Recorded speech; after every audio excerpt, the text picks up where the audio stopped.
Bonjour, je viens en paix. Je viens avec...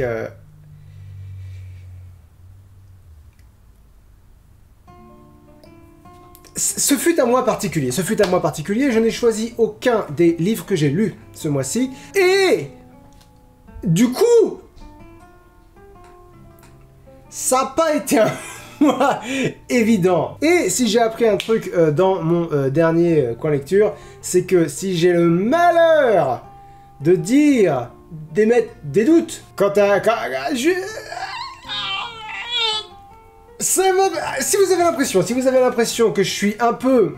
que j'ai du mal à trouver mes mots, que j'ai du mal à progresser, que j'ai du mal à vous communiquer simplement ce que d'habitude je vous communique avec une facilité déconcertante, c'est parce que je me rends compte que c'est vachement plus facile d'être honnête mais ferme avec des livres d'inconnus, j'allais dire d'inconnus notoires, ça ne veut rien dire, que honnête mais ferme avec...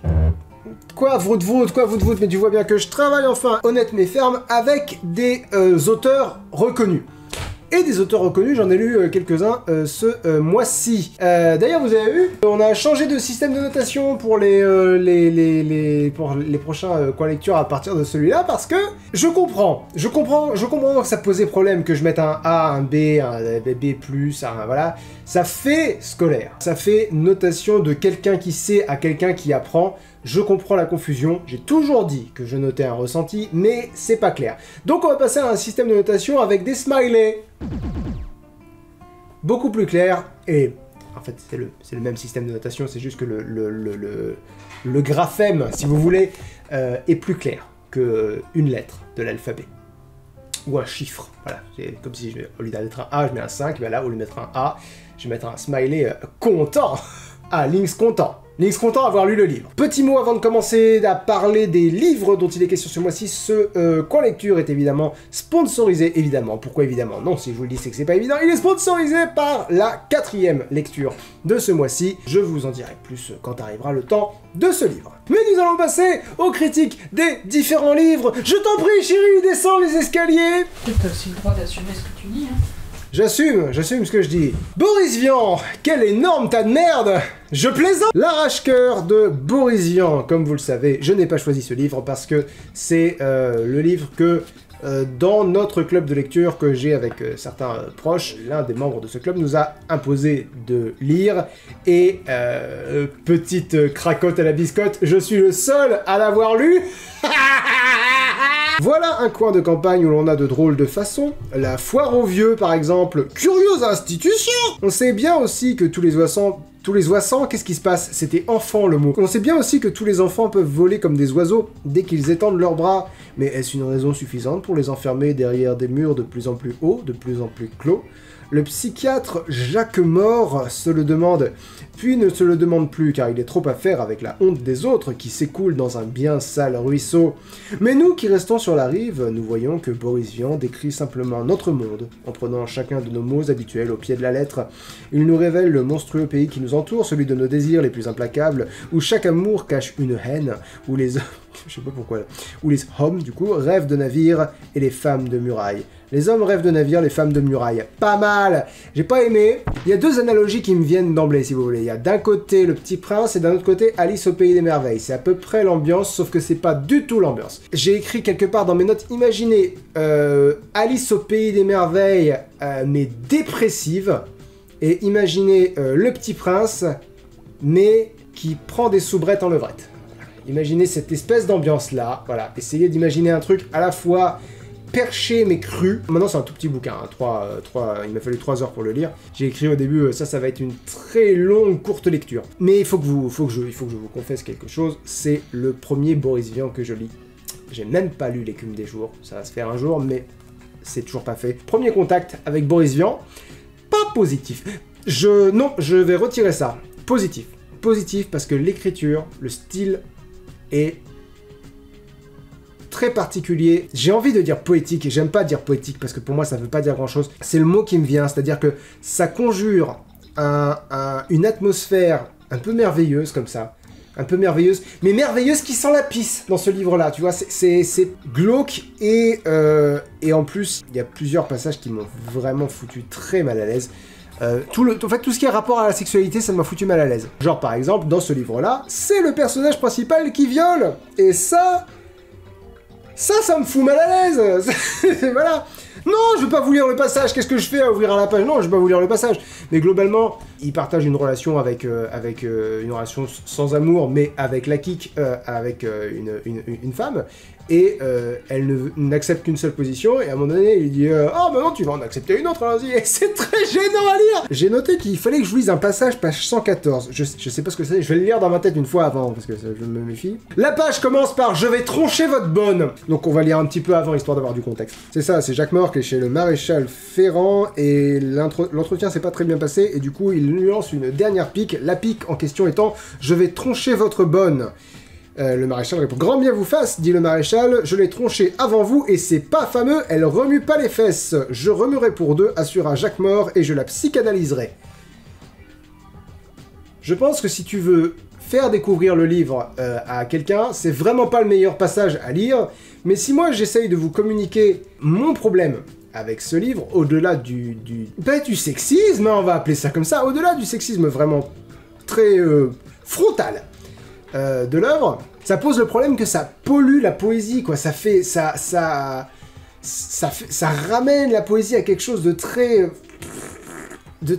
médiocre, quoi, de très, c'est pas terrestre que j'ai envie de dire, c'est vraiment médiocre, c'est vraiment presque sale dans ce qu'il y a d'humain, mais en même temps, ça participe aussi à l'identité de l'œuvre. C'est une œuvre qui a une identité vraiment très très forte, et je pense qu'il faut que vous le lisiez pour vous faire une opinion. Moi, je regrette beaucoup que ce soit mon premier contact avec Boris Vian. La foire aux vieux, c'est absolument immonde, parce que c'est un marché d'esclaves, mais avec des vieux, ils sont en train de leur compter les dents, ils en ont presque plus, enfin, Et c'est même pas... C'est un peu présenté comme drôle, mais tu sais pas si c'est drôle. Parce que j'ai lu, du coup, des trucs de Boris Vian qui en parle, et qui dit, ce livre-là, les gens me disent qu'il est drôle, alors que je l'ai pas écrit pour rire. Je dis, ouais, bah, je t'avoue que je ne sais pas, je ne sais pas ce que t'as essayé de faire, Boris. Dès le début, il y a une femme qui accouche, elle a 3 enfants, et elle les appelle Joël, Noël et Citroën. Est-ce que c'est une vanne? Ça a l'air d'être une vanne. Mais où est la vanne? On n'appelle pas ses enfants par un nom de marque de bagnole? Ils riment tous, sauf un qui rime pas tout à fait. En même temps, ce qui est poétique aussi, c'est qu'on cherche pas d'explication. Noël, Joël et Citroën, ça se laisse prononcer, tu te laisses emporter. Mais Citroën, c'est insolite aussi. C'est voulu, ça. J'ai pas aimé. J'ai jamais su où me poser. J'ai jamais su... Est-ce que je dois me laisser embarquer? Est-ce que c'est vraiment trop crade pour que je me laisse embarquer par quoi que ce soit? Est-ce que ça dénonce? Il y a beaucoup de... Le thème de la religion est très présent dans ce livre. J'aurais aimé découvrir Boris Vian avec un autre livre. Et en même temps, c'est le dernier livre qu'il a... Enfin, je crois que c'est le dernier livre qu'il a écrit, je suis pas sûr. Mais si vous me dites que c'est un de vos livres préférés, j'ai aucun de mal à... Je n'ai aucun de mal à le comprendre. Parce que... je vous ai dit, grosse identité, grosse personnalité aussi. Tu sens que ça peut faire écho, c'est directement... Ça peut faire vibrer une corde très sensible chez vous, ça peut... vous faire vous dire, je pense exactement comme ça. Le rapport à la religion, il y a un moment donné, il y a un prêtre qui fait un sermon sur un ring de boxe. Peut-être c'est votre cam, ça, peut-être ça c'est quelque chose qui vous parle. Tout le monde finit par se marcher dessus et par s'entrecasser la gueule. Il y a un moment donné, il y a un cheval qui se fait crucifier. On a une description du pénis du dit cheval. Peut-être vous vous dites, ma vie manque de pénis de cheval crucifié. Je comprends qu'il existe des gens chez qui ce genre d'écriture soit vraiment très poignant, très pertinent. J'en suis pas. Ensuite, toujours pas choisi, mais ça c'est mon petit rituel du mois, je lis un roman de l'un ou l'une d'entre vous. Ne m'envoyez pas de roman pour le moment, je ne peux pas en accepter de nouveau, j'en ai trop. En l'occurrence, il s'agit du tome 1 des terres connues d'Abiolon, l'héritage... Mince, il m'a dit comment ça se prononçait, et j'ai oublié. L'héritage, je crois que c'est Difan. Commençons par j'ai pas aimé, et continuons par le 4e de couverture. Dans un monde majoritairement peuplé par des humains, Elvenir, un Firbolg, voyage en espérant retrouver d'autres membres de son peuple. C'est à Tir-en-Lame, la capitale des royaumes fluviaux, qu'il va faire une rencontre avec un esprit ancien convaincu de pouvoir l'aider. Sans savoir dans quoi il s'aventure, Elvenir va accepter et se retrouver à partager son quotidien avec différents compagnons mettant fin à sa longue vie de solitaire. Entre mystère, trahison, humour, manipulation et compassion, découvrez l'épopée d'un être plein d'espoir. Je vous le dis, cash, c'est le 4e de couverture, type qui me donne pas envie d'ouvrir le bouquin. Tel être est un être qui cherche quelque chose, mais il va tomber sur une quête qui va le faire amener avec des gens sur le chemin de sa quête. Jérôme Martin, âgé de 30 ans, Jérôme Martin est un grand fan de fantasy depuis son plus jeune âge. Bercé par ses premières lectures fantastiques et le monde du jeu vidéo, il plonge les 2 pieds dans celui du jeu... Ouais, dans le monde de Donjons et Dragons aussi, je dirais. Celui du jeu de rôle... Ah, il plonge les 2 pieds dans celui du jeu de rôle papier à l'adolescence. C'est là qu'il va exprimer son amour de la création et du partage d'histoire. Aujourd'hui animé d'une envie de faire découvrir son univers, il a à cœur de faire connaître ses écrits au plus grand nombre. Du coup, je suis désolé, je vais pas dire beaucoup de bien de ton roman, mais je vais modérer ça. Je vais modérer ça autant que je peux, parce que, à mon avis, il y a une faute, enfin, un élément crucial qui sape tout le roman, c'est que je me trompe peut-être, mais j'ai vraiment l'impression que c'est la novélisation, je sais pas si on a un terme en français pour ça, la mise en roman d'une partie ou de plusieurs parties de jeux de rôle. Pourquoi je pense ça? C'est plein de petits détails. D'une part, ça commence avec un gars dans une taverne. Bon, une histoire qui commence dans une taverne, pourquoi pas. Il croise 3 personnes avec qui il a aucun lien et ils sont tous envoyés dans le même cachot le même soir. Il dit, ok. Tu vois, dans un jeu de rôle, tu te dis, faut une raison même pétée pour que des personnes qui ne se connaissent pas fassent une quête ensemble. Et pourquoi pas? Dans un roman, nope. ne fonctionne pas. C'est-à-dire que dans un roman, tu es maître de ce que tu racontes. Ça n'a pas besoin de commencer dans une taverne, ça n'a pas besoin de commencer dans un cachot. Tu vois, c'est des codes du jeu de rôle. Quand ils sortent du cachot, il y a un personnage qui s'en va pendant la nuit sans raison. Dans un jeu de rôle, un joueur part, effectivement, t'es obligé d'inventer une petite histoire pétée pour expliquer qu'il est pas là. Genre, ah ouais, l'elfe, au milieu de la nuit, il est parti, vous avez laissé un mot, je me faisais chier, vous puez du cul, au revoir. Mais dans un roman, tu peux pas, l'elfe qui part en laissant un mot, vous puez du cul, c'est pas possible. Je pense que c'est clair que ça... Excuse-moi Mimi, je pense que c'est clair que ça peut pas marcher. Je vais essayer d'expliquer pourquoi ça peut pas marcher, mais pour moi c'est aussi évident que pourquoi ça peut pas marcher de marcher que sur les gros orteils. C'est évident que ça, au bout d'un moment tu vas te casser la gueule. Dans un roman, il faut qu'il y ait une préparation pour les paiements qui vont arriver. C'est-à-dire que si l'elfe se barre, il faut que ça ait été anticipé, un peu. Qu'il y ait eu des est-ce qu'il va se barrer, est-ce qu'il va pas se barrer, hop, il a fini par se barrer. Faut que ça ait un impact aussi sur l'histoire. Tu peux pas raconter des trucs qui n'ont aucun impact sur rien parce que, faut justifier quelque chose. Parce que là, en l'occurrence, tu justifies rien en plus. L'elfe, il est parti parce que l'elfe est parti, quoi, c'est tout. Le personnage... Ouais. Par quoi je commence? Par le titre des chapitres ou par les personnages? Les titres des chapitres, ça va aller plus vite. Le prends pas mal, hein, mais c'est pratiquement une masterclass de comment il faut pas nommer ces chapitres. Tous tes chapitres sont très maladroits, on va dire ça comme ça, très maladroits. Je crois que tu as un chapitre qui s'appelle Une nouvelle rencontre. Chapitre 1, une nouvelle rencontre. Ne faites pas ça. Une nouvelle rencontre, un nouveau départ, de nouveaux amis. Appelez pas vos chapitres comme ça. Vous pouvez nommer vos chapitres. Au contraire, je trouve que c'est vachement bien de nommer ces chapitres, parce que ça te donne une unité au chapitre et ça permet de voir un peu venir et en même temps peut-être de trahir de tromper les attentes du spectateur, du lecteur, pardon, en lui donnant, en lui faisant miroiter quelque chose qui va avoir lieu alors que la chose ne va pas avoir lieu. L'exemple qui me vient, c'est dans le 2e tome de La Passe Miroir, il y a un chapitre qui s'appelle Vertige, et je l'ai retenu parce que le titrage des chapitres de La Passe Miroir est excellent, parce qu'à chaque fois c'est un mot, et à chaque fois c'est très précis, et c'est très pointu. Elle titre vachement bien ces chapitres. Vertige, c'est un chapitre qui se passe au bord d'une falaise, et du coup tu te dis d'accord, donc le vertige ça va jouer, et en fait il s'agit d'un autre vertige, et je ne vais pas développer. Ou Harry Potter, si tu préfères Harry Potter, les titres ça va être plus ou moins le lieu où ils sont, ça veut dire qu'il y a, dans Harry Potter tome 1, il doit y avoir un chapitre qui s'appelle le chemin de traverse, non, le Préolard. Non, bah non, pas Préolard, bah si, le chemin... Oui, si, le chemin de traverse. La coupe de Quidditch, ou... Enfin voilà, un chapitre qui va expliquer ce qui va se passer. Que là, tes chapitres... Là, j'ai une noble quête. À chaque fois, c'est un nom et un définitif. Une famille en difficulté. Visite de courtoisie. Une cité bien organisée. Tu vois, un au revoir difficile. Et je fais pas exprès de les lire comme ça pour me manquer, c'est juste que c'est ce qui m'évoque, quoi. C'est... oh là là. Ça, c'est juste les chapitres. Et c'est vraiment, tu vois, c'est très, très secondaire, mais je le dis pour tout le monde. Pour tous les gens qui veulent écrire, voilà. Si vous voulez titrer vos chapitres, ça peut le faire, c'est même une très bonne idée. Attention, des choses qu'il ne faut pas faire. Niveau caractérisation des personnages, le personnage principal est beaucoup trop pété. C'est pas possible. Il est très gentil, très intelligent, mais en même temps sensible. Très fort, c'est pratiquement le plus fort du groupe. Peut-être des défauts. Peut-être des faiblesses. Mais non, dans la grotte au début, j'ai noté parce que ça me fait rire, il voit un squelette d'elfe que l'elfe avait pas remarqué. Et tu vois, c'est un truc que tu aurais pu régler très facilement, c'est-à-dire que là, c'est le personnage principal. Et c'est justifié par le fait qu'il a beaucoup voyagé, qu'il a bossé beaucoup de trucs, mais peut-être qu'il peut savoir moins de trucs. Bref, c'est justifié comme ça. Le personnage principal, donc Elvenir, dit dis donc, l'elfe, ce serait pas un squelette d'elfe, ça? L'elfe, oh bah oui, je veux pas embarquer. Et là, tu vois, l'elfe pourrait dire, par contre, c'est bizarre qu'on tombe sur un squelette d'elfe, parce que dans nos traditions, c'est pas normal de se faire enterrer dans une crypte, machin truc. Que là, c'est Elvenir qui... Excuse-moi, mais j'ai beaucoup parlé avec des elfes, et il me semble que dans votre culture, ce soit pas normal de... Et je me dis...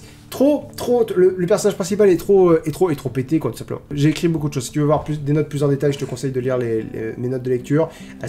Ça va pas être facile à lire, hein, forcément, parce que je suis très systématique, voilà, dans mes notes. Oh, ouais, ça j'en parlais. Un truc que je supporte pas dans les livres, mais qu'on trouve aussi dans des livres d'auteurs plus confirmés. Ils sont sur une quête. Ils sont en train de faire un voyage.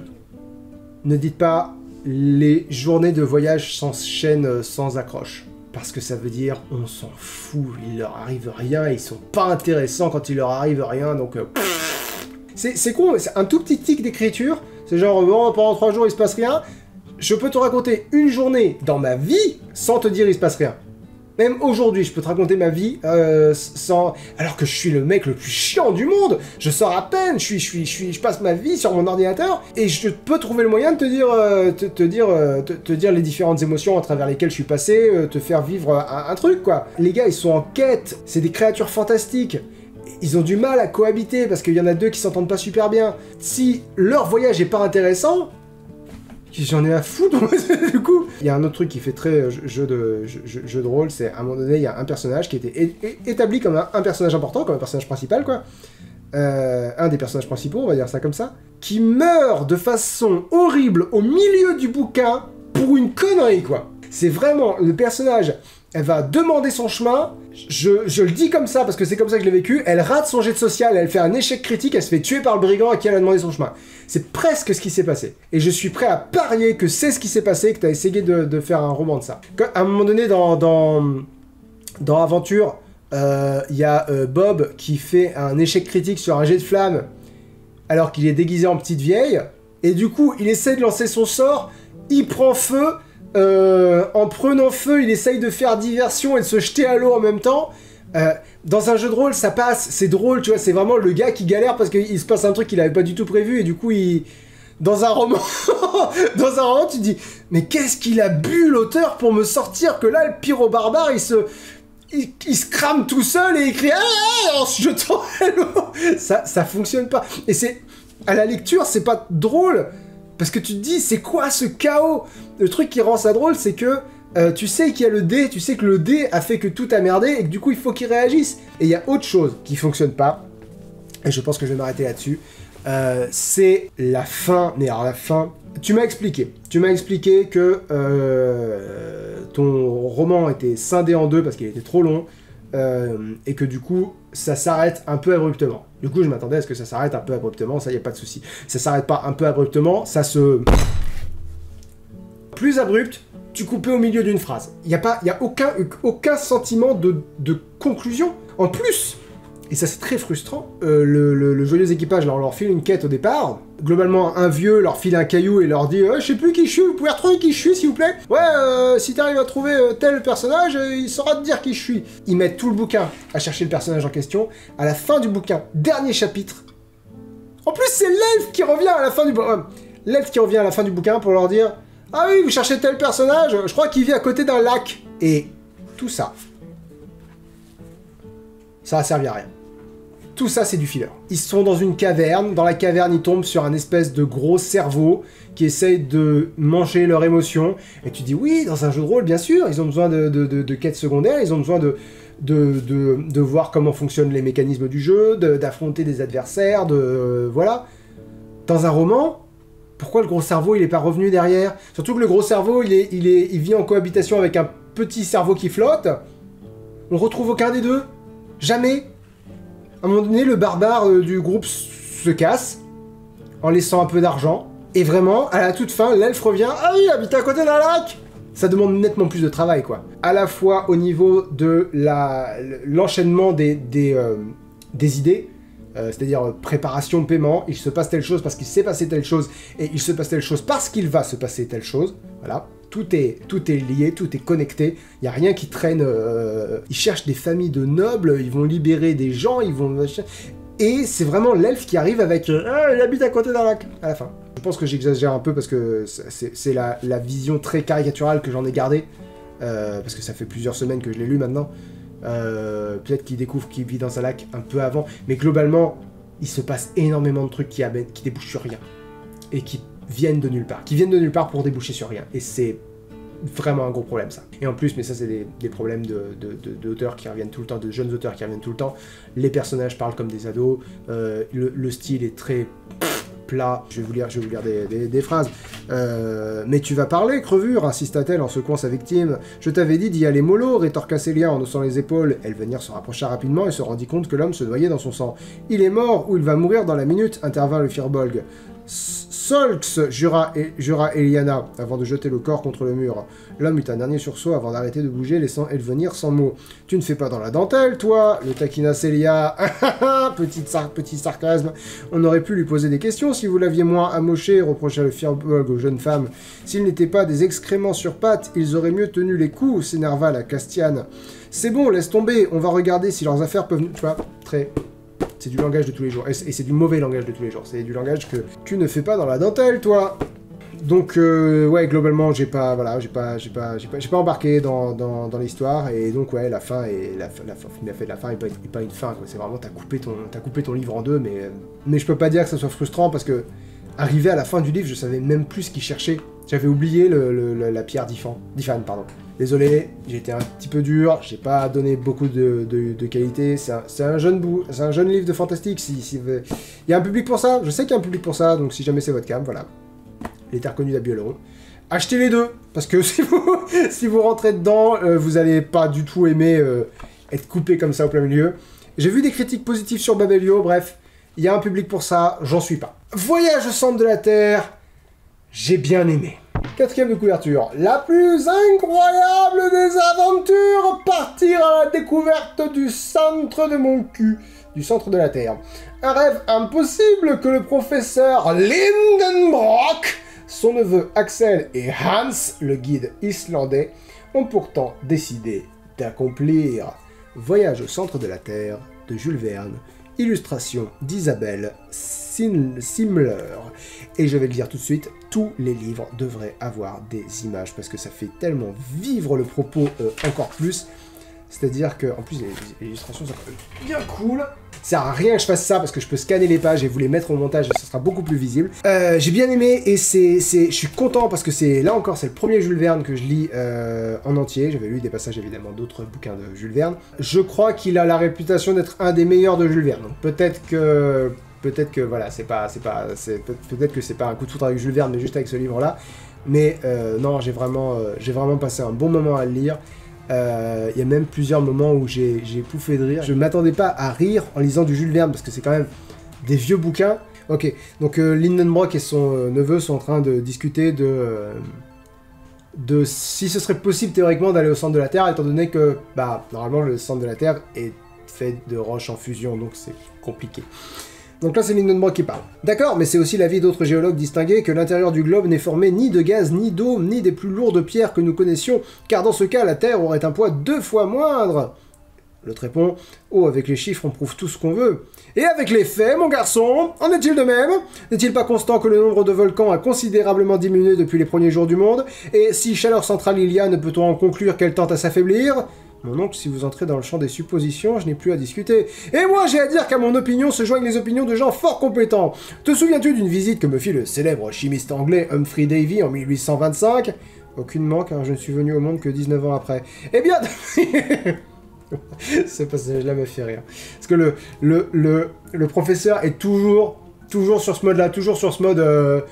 Dis donc, mon petit couillon, là et ça crée une dynamique entre eux qui est vraiment très efficace.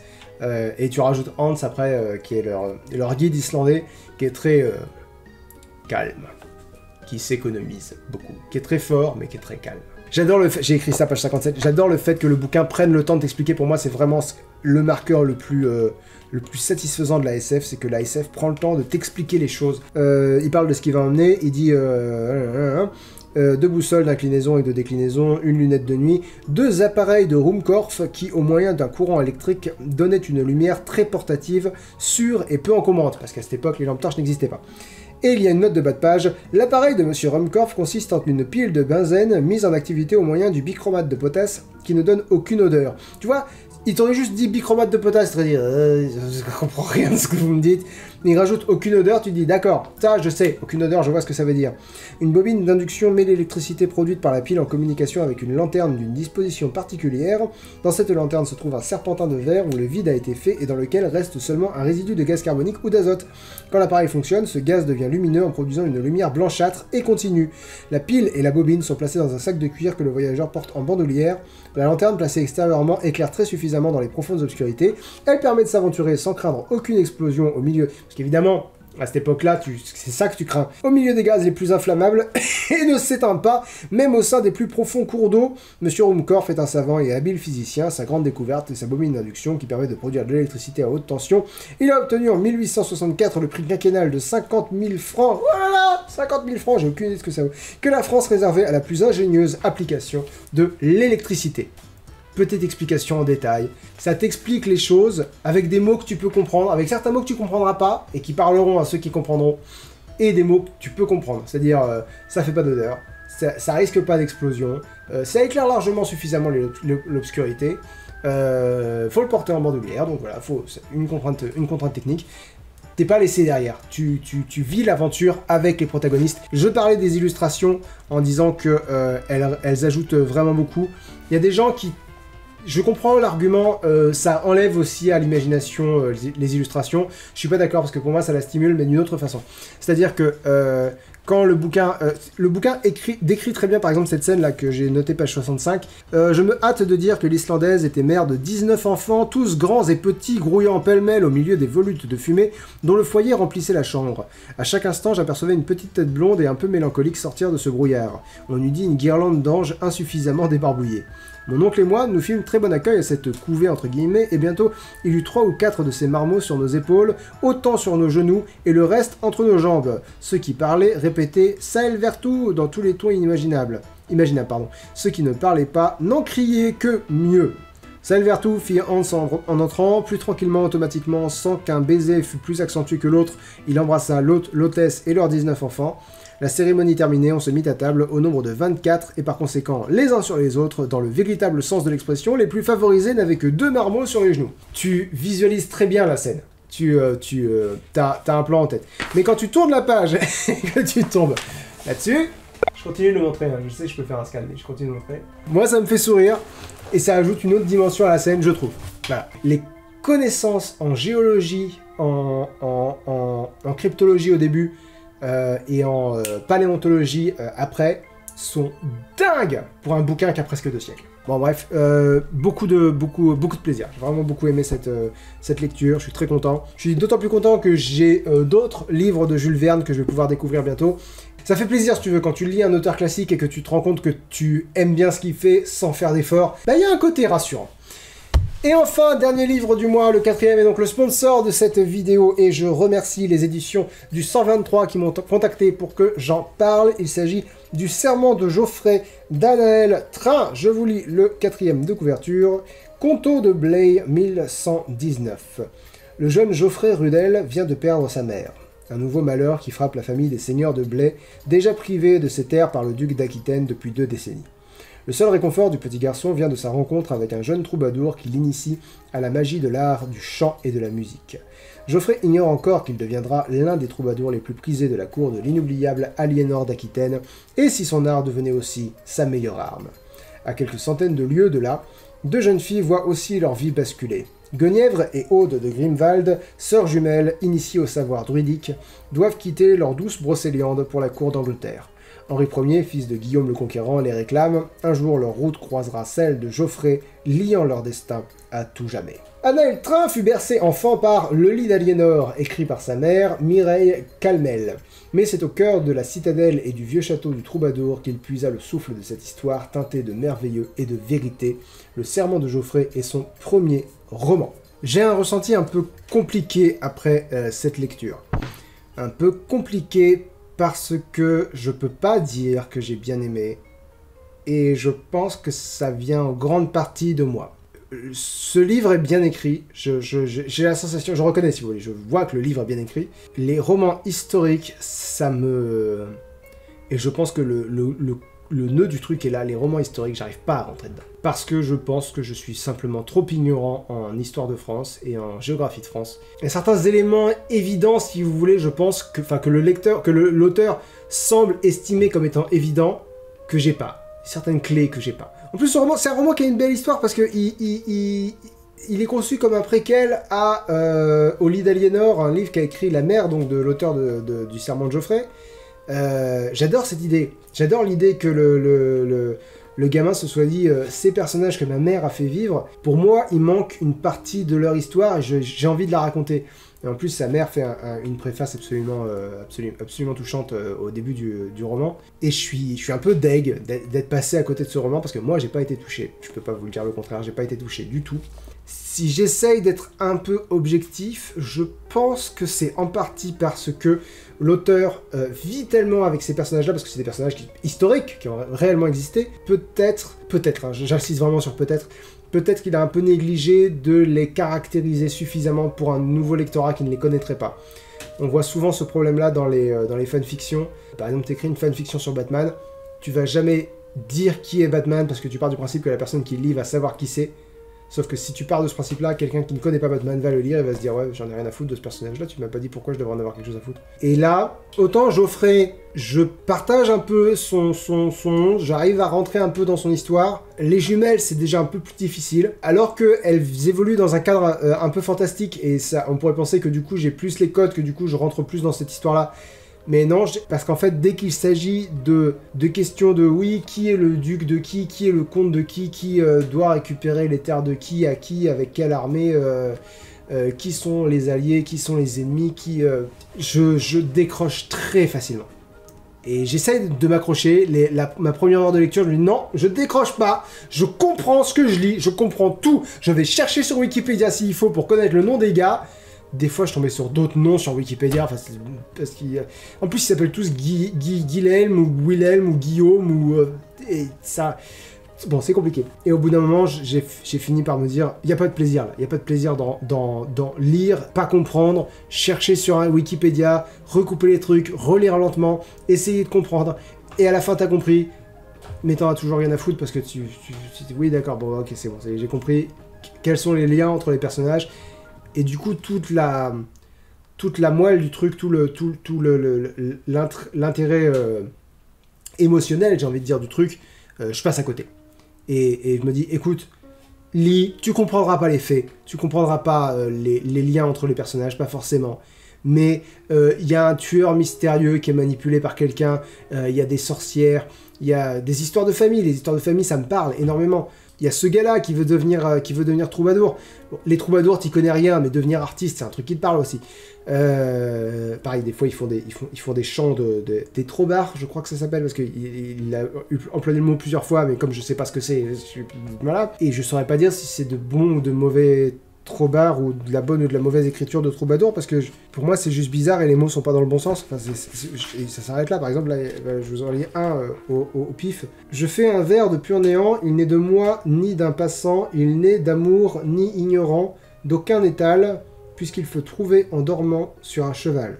Je sais pas ce que je suis censé ressentir. Est-ce que je suis censé me dire il a trouvé ce vers sur un cheval en dormant? C'est curieux. Je sais pas, je sais absolument, j'ai aucune clé. D'ailleurs, c'est comment dirais-je, c'est juste après, il y a le moment où je me suis le plus senti en adéquation avec le personnage principal. Donc un autre vers juste après. J'ai fait un vers, ne sais sur qui, et l'enverrai à qui celui me le renverra par autrui jusqu'à Poitiers en m'envoyant de son étui la contre-clé. Et le personnage principal, donc Geoffrey, reprend la parole. Mais que pouvait donc être cette contre-clé dont le duc venait de parler? Je n'avais rien, mais alors rien compris du tout à ce que je venais d'entendre. Je me demandais seulement ce qu'en aurait pensé mon maître. Si une personne au monde était capable de décoder un tel message, c'était lui, car pour l'instant, les clés, moi, je ne les avais pas. Mon expérience de presque tout le livre, pas presque tout le livre, la grosse moitié de 60-40. Et à un moment donné, le livre m'a pratiquement, enfin, le livre m'a insulté. Non, je m'insulte tout seul en étant aussi inculte. Voilà, l'auteur écrit dès le début du chapitre 12, Vendée, mars 1121. Et il y a une petite note à côté de Vendée. À cette époque-là, la région ne porte pas encore ce nom, elle fait partie d'un ensemble plus vaste dénommé le Bas-Poitou. Toutefois, par commodité et pour une meilleure clarté géographique, j'utiliserai ce nom. J'ai aucune idée d'où est la Vendée. Tu mettrais comté du Bas-Poitou, ce serait aussi clair, pour moi. Je suis deg parce que je sens que je passe à côté de quelque chose qui est vraiment bon. Il y a deux choses qu'on ressent très, très clairement dans ce livre. D'une part, l'auteur a une véritable passion et pour ce personnage, et pour cette époque, et pour cette histoire. Tu sens que ça l'anime. Tu sens qu'il essaye très fort de te communiquer quelque chose. Et ça me gonfle de ne pas être réceptif à ça du tout. Et d'autre part, c'est l'érudition. Tu sens que le gars a potassé son sujet. C'est un des rares romans que je vois avec une bibliographie. C'est-à-dire qu'il va te citer les bouquins qu'il a, voilà. C'est une bibliographie, quoi. C'est-à-dire, j'ai pas visé à côté. Il a cité sa mère 6 fois dans sa bibliographie. Et en même temps, c'est le préquel du lit d'Aliénor, c'est normal. Parce qu'il y a ça aussi. Je lis le préquel d'un truc que j'ai pas lu. Bien sûr que je vais pas avoir certaines clés. Beaucoup de frustration parce que quand j'ai compris, quand j'ai pu me connecter au personnage, je peux pas dire que j'étais transporté, je peux pas dire que j'ai beaucoup aimé. Mais j'ai lu avec intérêt, quoi. J'étais dedans. Mais quand j'étais pas dedans, c'est quand la fin du chapitre, s'il vous plaît, que je puisse... Parce qu'en plus, les chapitres sont un peu décousus. Pas décousus. Ils ont une unité d'action très claire. Du coup, ils ont aussi une unité d'émotion très claire. Et du coup, tu peux passer d'un chapitre très tendu, très... Il y a un tueur en liberté, peut-être qui va tuer un enfant, à... Geoffrey reçoit son premier instrument de musique, il est super ému, ça lui fait très plaisir. Ça permet de pas s'ennuyer déjà, ça permet de varier les émotions. Si j'étais rentré dedans, je pense que je me dirais, ça bouge trop. Laisse-moi m'imprégner des émotions que tu es en train de susciter chez moi. Mais comme les émotions, j'arrivais pas à les ressentir, ça m'a pas gêné. Au contraire, ça m'a permis de me dire, à la fin du chapitre, je sais qu'on va avec d'autres personnages dans une autre unité d'action. Je reprendrai le coche. À ce moment-là. Si les romans historiques c'est votre truc, passez pas à côté, hein, parce qu'il est vraiment très très très carré sur le côté historique de l'histoire. C'est écrit par quelqu'un qui connaît et qui aime cette période-là. C'est une évidence, même pour quelqu'un comme moi qui suis pas rentré dans le livre. À la fin de son roman, il y a écrit une note de l'auteur, il conseille de lire La chanson de Roland, le roman de Tristan et... Je l'ai jamais prononcé à voix haute. Beowulf. Je suis en demi-teinte, c'est-à-dire que je sais pas où me situer entre mais je vais rien comprendre et je vais vraiment m'emmerder si je le lis comme ça, comme si je lisais quoi que ce soit d'autre, ou peut-être qu'en les lisant, je serai plus riche de cette culture et du coup je comprendrai mieux ce roman-là.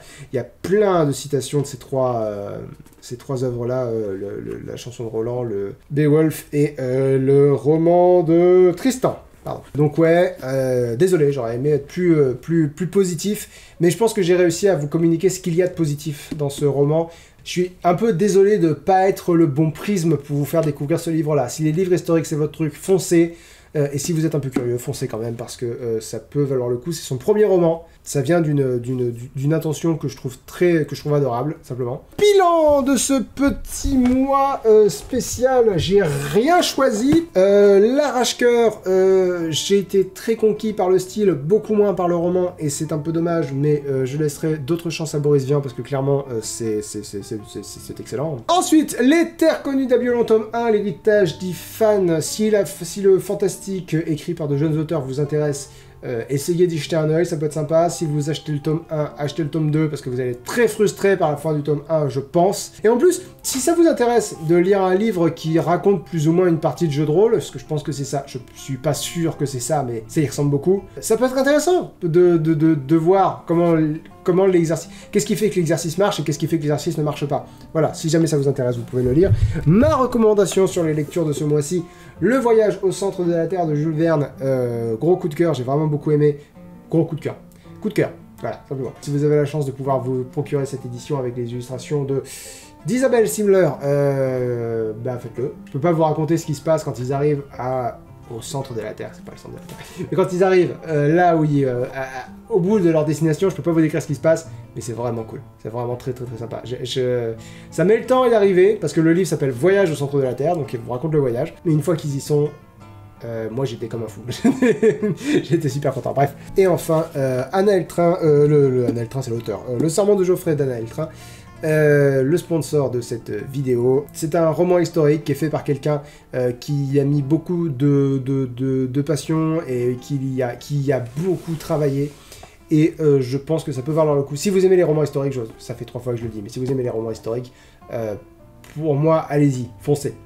D'ailleurs, si vous l'avez lu, n'hésitez pas. Si vous l'avez lu et apprécié à sa juste valeur, n'hésitez pas à le dire dans les commentaires. Parce que je m'en veux un peu de pas être le bon vecteur pour communiquer, ce qui, d'après moi, est un bon livre. Un bon livre à côté duquel je suis passé. Ça arrive, ce serait pas la première fois.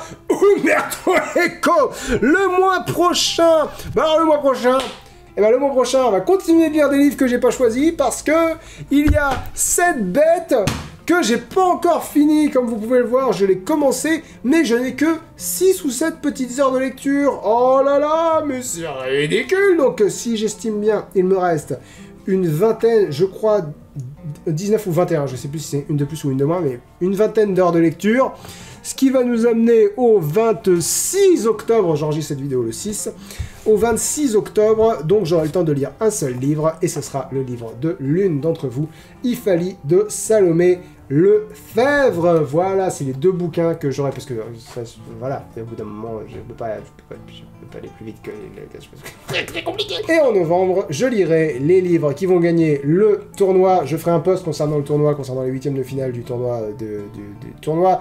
Des suggestions pour le coin lecture spécial, vos suggestions. J'ai rien de court là-dedans. Donc ça va faire un 3e mois où je vais pas choisir mes lectures. En décembre, je vais me faire plaisir. C'est loin d'être aussi pénible que ça me fait découvrir des trucs que j'aurais pas lu moi-même sans ça. Et ça, c'est toujours cool. Merci à tous d'avoir regardé cette vidéo. Je vous donne rendez-vous bientôt sur Links Off pour vous parler de ce fameux tournoi du coin lecture, parce qu'on va aborder les 8e de finale très bientôt.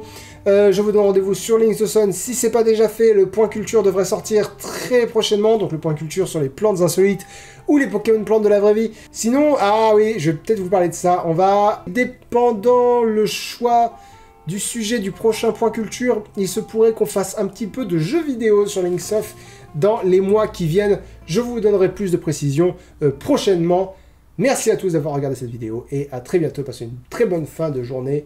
Le pouce bleu toujours. Soyez gentils, mettez un pouce bleu. Et profitez de votre jeunesse.